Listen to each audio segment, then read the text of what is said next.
Hey Pokefans, Alex here. In the last episode, we defeated Gym Leader Volkner, obtained our 8th Sinnoh badge, as well as HM Waterfall. And while I am more than happy to explore the Sinnoh region using Rock Climb and Waterfall, we also went underground and experienced some technical difficulties, so we're gonna try that again, actually. I'm having a good feeling for today.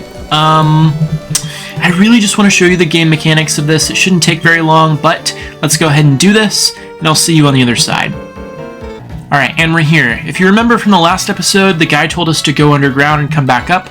We did that, and now our next task is to dig up some treasure. Okay, so remember these yellow icons right here kind of indicate treasures and whatnot, so it's a good idea to start pinging. So there you see a white trap. Now, you can activate the white trap if you want, but if you hit A, you just collect the trap. That's why you always want to be kind of aware what you're doing, because I don't want to step into a trap that requires the microphone, because I don't think I can do that on this. Okay, but you just have to kind of bury into the wall.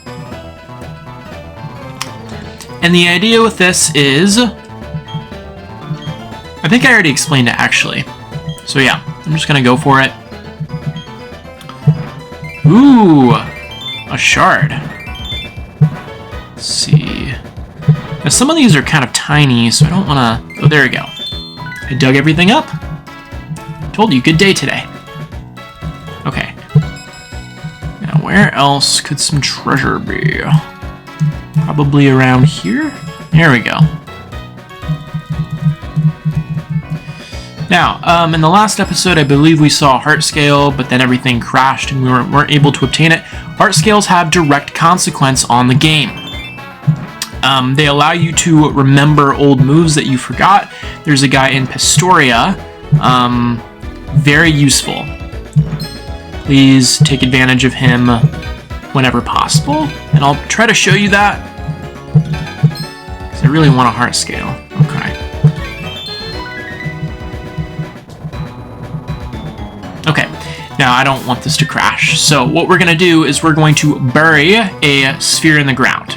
Okay, so let's say this blue sphere right here, I guess this red sphere is the lowest one, we're just going to bury it. Okay, so obviously if we were playing with other people that could see what we were doing, they could dig up spheres at will, but, oh look, a red sphere size 7. Okay, so let me just kind of show you. If you bury a red sphere size 7 and then you bury another sphere right with it, the spheres are going to combine, but they're not going to be additive. Okay, so if I take 17 plus 7, I get 24. If I bury this, I'm not going to get a red sphere size 24. I'm going to get a red sphere size 19. Okay, so you saw that it didn't really increase it by that much, but nonetheless, if you need to grow your sphere collection, that's how you do it. I'm going to go back up and talk to the guy and see what he wants. So I'll meet you there. Alright, and we're back. I did remember to set it up to where I can go back and forth between the screens. It was a little bit annoying, but let's see what the old guy wants. He gives us a Prism Sphere 1, Red Sphere 1, Blue Sphere 1. Dig in the walls of the underground tunnels to unearth hidden stuff. Fossils and stones can be dug up and brought out from down under. Spheres, which are gems, cannot be brought out, but they can be exchanged for goods down there. Now, what should I assign you next? Okay. So, yes, they grow daily, and he just wants us to bury some spheres. We already did that, so we can just talk to him. And we get a digger drill. Okay, so a digger drill allows you to build a secret base. Yes, okay. Go underground. We can use the digger drill to establish our own like little secret base. This was amplified, I think, in black and white with those secret bases. But I think you just needed a Pokemon with secret power, if I remember properly. Yeah. Let's go underground. Might as well. I will meet you there. Alright, so here, might as well just kind of show you, let's put our secret base right here, and all we have to do is look at the,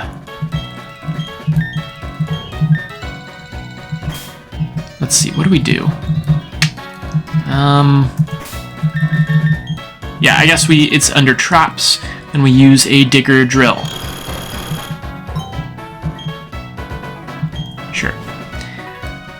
Now, as you can see, we block the entrance while you're decorating so that nobody can get in. We have all these rocks, unfortunately. Now, that's going to hinder decorations, but if you want to remove rocks, you actually have to capture flags from other people's bases. Okay, so you can decorate, of course, but we don't have any goods. Yeah. So all this is pretty cool, but let's kind of go up and kind of see what the old man wants. Now, I'm curious, can we make another secret base? No, we can't. Okay, so your secret base is basically there. I know there is a way, I think there's a way to change the location of your secret base, but you can see the red square right here kind of indicates that. So, all right, let's go back up.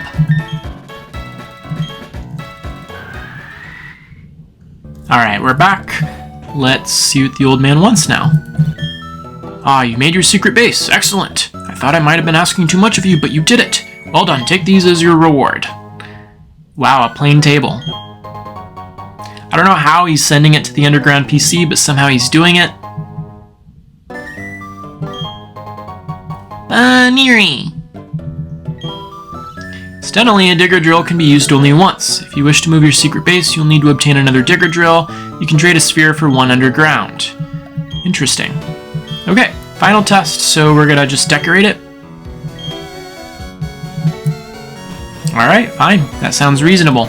I believe he actually gives you furniture depending on if you defeat, or I guess capture flags of other people. So, we're gonna go downstairs one more time, hopefully. I'll see you there. Alright, and we're back. We're going to now explore all the regions of Sinnoh that have Rock Climb and Waterfall. There actually aren't that many, so just kind of stick with me. The first thing that we're going to need is... we're going to need Popsqueak as our resident HM slave. And the first place we're going to go is actually Jubilife, because if you'll recall, there was an area when you were trying to go to Orberg. That was like a little cave.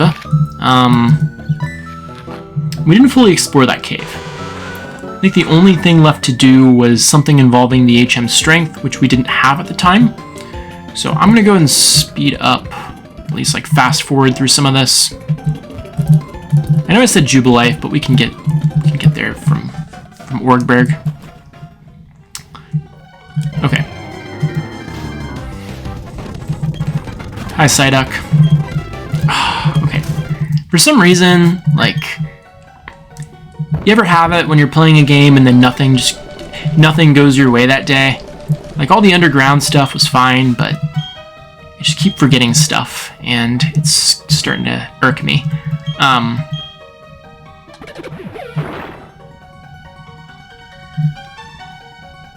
To be honest, I've recorded this like 4 times now, and there's like a slightly different problem each time. So I'm trying to maintain a positive attitude, and I'm going to do my best. Okay, so in this area right here, we're going to use Strength. And you can actually get some pretty decent items. Here's the first one, an Earth Plate. That increases the power of ground-type moves. The powers of plates are shared among Pokemon. So if you want to increase Torterra's 100 power, 100% accuracy Earthquake, use an Earth Plate. Earth Plate for Earthquake. And we get TM01 Focus Punch. Focus Punch is a move that does 150 damage, with one small caveat. You are guaranteed, I believe, to attack second. And if your opponent does not land an attack on you, then Focus Punch will hit. So that's a pretty big caveat, honestly, because I mean, if you know a Pokemon that's using Focus Punch, just make sure that you land an attack. Doesn't matter what it is. Aerial Ace. Something small. Okay, now we're going to go to Eterna City and explore Mount Coronet just a little bit more. So, 2 areas of Mount Coronet that we can now explore, one of which had a waterfall, and one of them had a Galactic Grunt blocking it, but since Team Galactic is all but disbanded, we can kind of view that area now. Okay, so let's do it. Okay, I just want to make sure that... Let's see... Okay.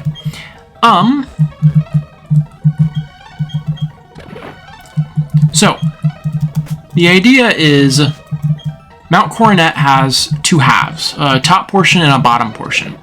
Now, we had to access the top portion first, but you'll notice this boulder right here. I think in a previous episode I demonstrated to you that you can't go any further than that, so I'm going to kind of show you how these routes are connected. Okay, so you're going to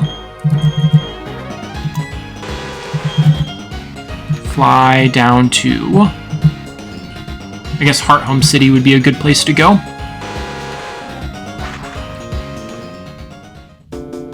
Sorry if this seems a little disorganized. I promise it's actually more organized than you think. Because on our way to Mount Coronet, we're actually going to be able to run into another area.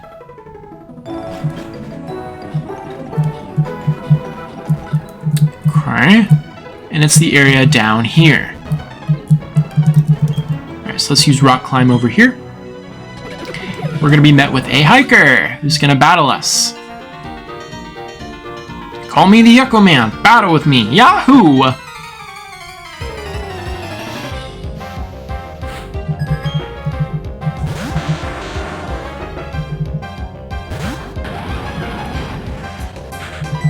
Fortunately, Graveler is a piece of cake for a Torterra.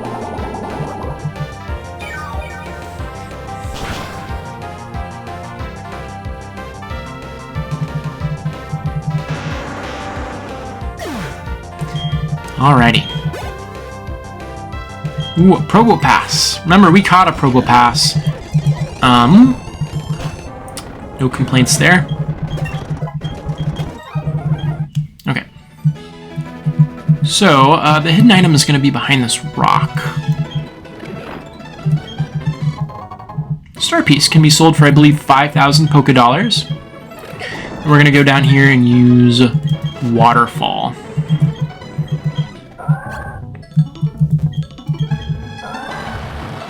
Here we go. Now, my spidey senses are tingling. I don't think there are any hidden items here, but can never be too sure. A Carbos. Okay, not bad.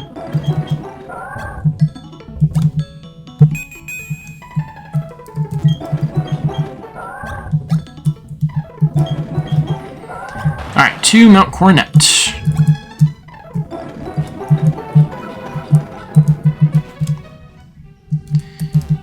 You'll of course notice that we did need Rock Climb in order to access Mount Coronet, so Waterfall is basically going to be the only area. Let's see if I remember how to get through this. I've done this so many times. It's muscle memory.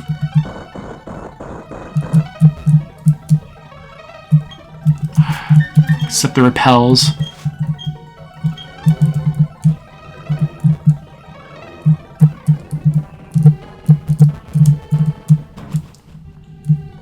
Alrighty.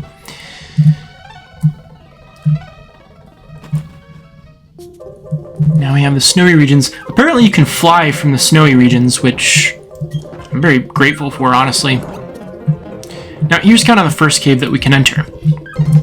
As you can see, big old waterfall. And this is kind of very important for the post-game. I believe you need both of these items in order to access the key legendaries. So here's the Adamant Orb, which is famously for Dialga, connected with Dialga. And here's the Lustrous Orb, famously connected with Palkia. A Stone Plate is the hidden item there. The rightful bearer of a plate draws from the plate it holds. I feel like that should say draws energy or draws power from the plate it holds, but nonetheless, boosts rock-type moves. That's the first region that I wanted to show you. And for the second region, we're going to have to advance a little bit more.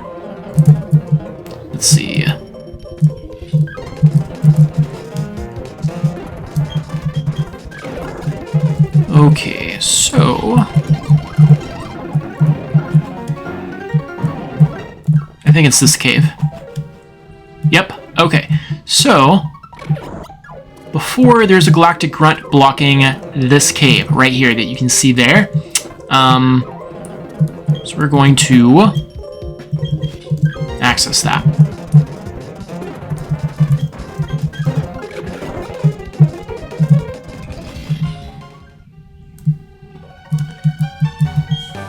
We get a TMO2 Dragon Claw. The music changed. The reason the music changed is because we found a hidden item. No, I'm kidding. The reason it changed was because we are now in the top portion of Mount Coronet. Alright. And you know, since we're in the top portion of Mount Coronet, we might as well just continue upward. Because I just remembered on the route to Snow Point City, there's actually going to be one more area with Rock Climb. And that's actually going to give us an amazing TM that I'm probably going to teach to Milotic right here in this episode. Okay, let's see. I have to find it. Here it is. Probably going to have to battle some trainers. That's okay. I can withstand this cold. That means I can take any kind of attack. Alright, he just had a Machoke. I didn't show you the battle because we've seen Machoke before as well. I hate this route. I've mentioned it before. This part of the route's actually fine. I'm skiing right now, but okay, as we skiers say, spur thing.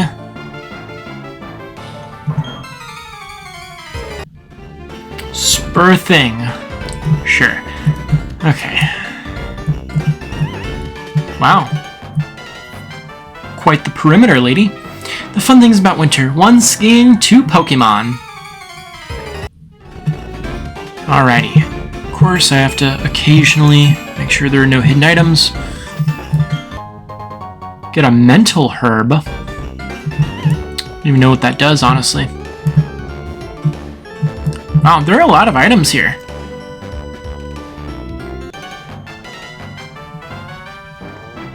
How do you expect to battle in this heavy snow? Okay. HP up. By the way, these people just have like Swinubs and Snovers. Nothing we haven't seen a million times before. A max potion, not bad. And you. TM13 Ice Beam. We desperately need a Pokemon that knows an Ice-type move, and Milotic is going to be the one to learn it. 95 damage, special attack move, so Milotic would benefit from that more than a special attack. I always teach it Blizzard, but the accuracy just kind of makes me sad. Yeah, that's why I didn't want to teach it Waterfall. We can reteach it Recover later if we need to.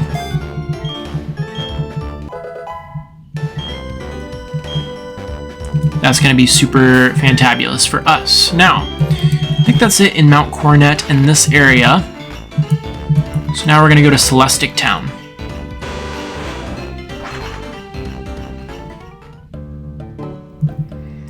Okay, so west of Celestic Town is a route that I believe we've passed through, because I know we've battled all the trainers, like you, for example. But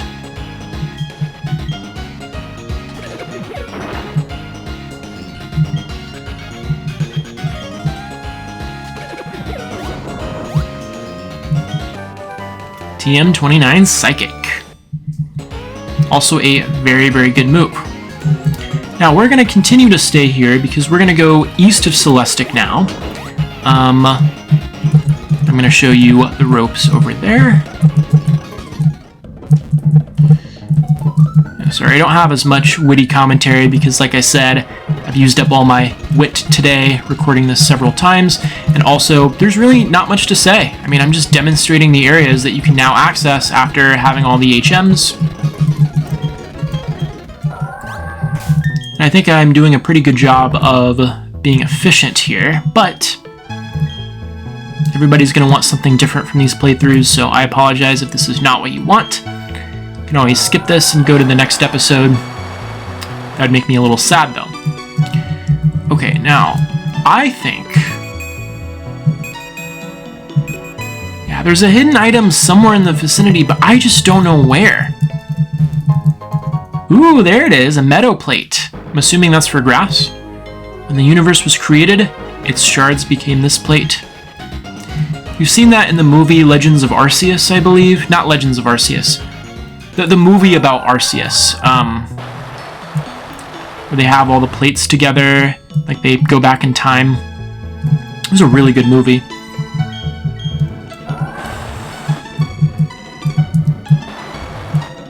Okay, all for a wave incense. Now, I believe a wave incense does the same thing as a splash plate, but I think it's more expensive. I think you can sell a wave incense for 4,900 Poké Dollars.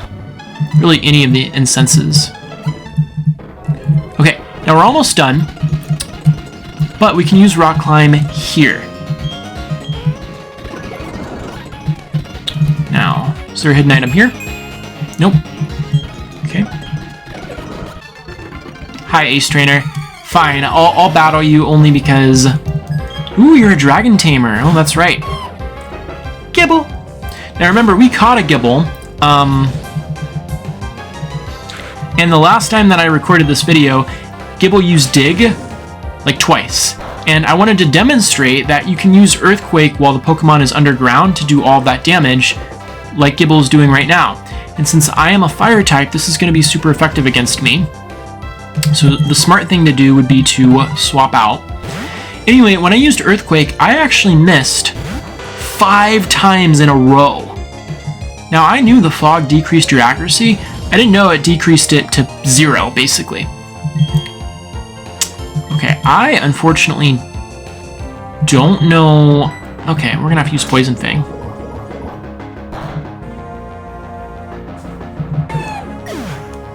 Yeah, that worked. Now, golly and gosh. Speaking of dragon tamers, there is another dragon tamer inside this house. Grandma Wilma's house, where she will teach you an incredibly powerful dragon-type move if you have a dragon-type Pokemon with you. I still don't know if that's exclusive to only certain types of dragon types, or if it's open to all dragon-type Pokemon. So like Swablu is not technically a dragon type yet. I believe it's normal flying, and you have to evolve it into Altaria first.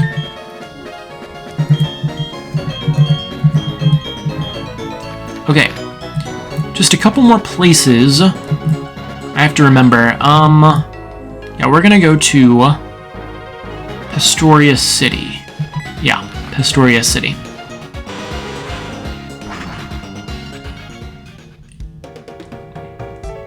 And unless my memory is shot, I believe this is the last area. We're gonna go east to that beach area. Let's go to the beach. Okay,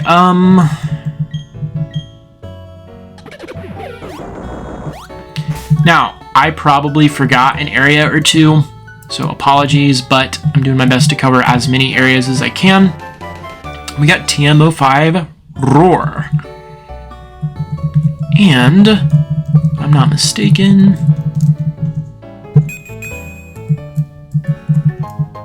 get an HP up.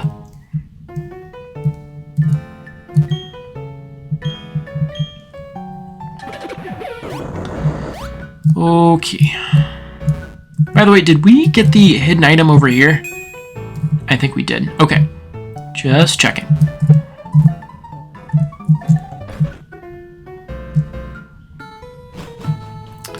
Now, we can use Rock Climb a couple of different places. The first place we can use Rock Climb is here. I know you can't see it. It is very, very hard to see, but you can use Rock Climb here. And because it just gets annoying, I'm just going to speed through this. Rock climb here. Rock climb here. And here. Okay, so that's an iron. TM85 Dream Eater. So if your Pokemon is asleep, you can use that on the opponent to not only eat its dreams, and I believe it does 100 damage, so it's nothing to gawk at, but it also heals yourself in the process, so.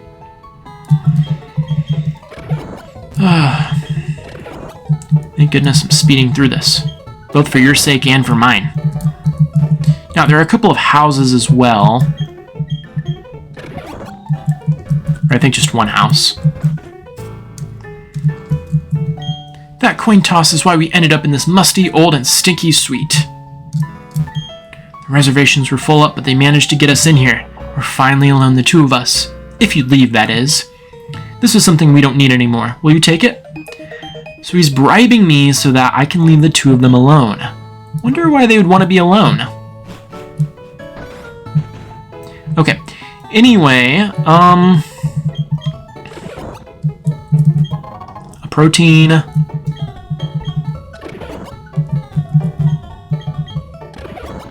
Let's see. I know there's a hidden item all the way here. And we got the Sunstone. Okay, is there anything that I'm forgetting? Any areas of Sinnoh? We'll visit the Spring Path in due time, but my gut's telling me that's it. So, in the next episode, it's going to be kind of a beast of an episode because from Sunnyshore's City all the way to the Pokemon League, like Victory Road, there are like 1 million trainers.